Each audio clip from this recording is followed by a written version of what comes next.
Нашият образователен модел, демократичният образователен модел, за разлика от традиционното образование, поставя детето в центъра и го разглежда не като обект на образователната система, а като субект на собственото си образование. Вярва в свободата му на избор и правото му той да определя учебния си процес. И освен това да управлява училището, в което учи, участвайки с равен глас в неговото управление.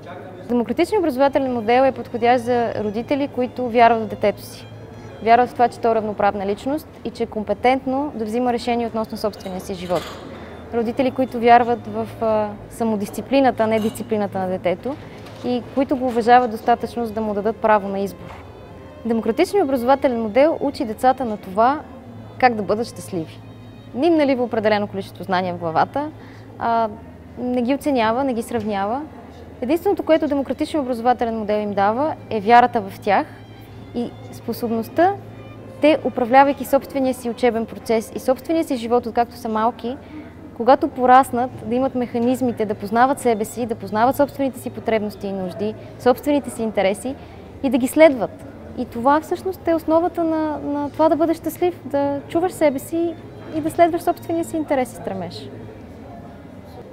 Демократичният образователен модел е подходящ за абсолютно всички деца. Всяко дете е уникално, всяко дете има своите индивидуални потребности, нужди, стремежи, мечти и таланти. Така че аз смятам, че този модел е подходящ за абсолютно всяко едно дете, без значение какъв е неговият темперамент и неговия характер.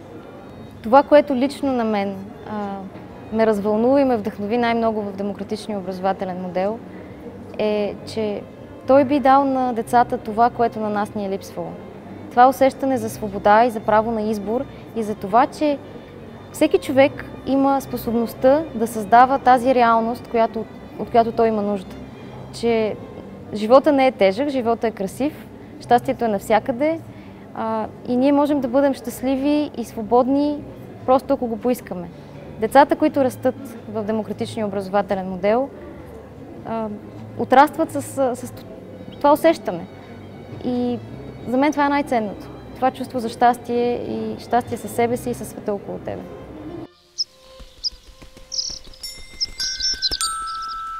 Thank you.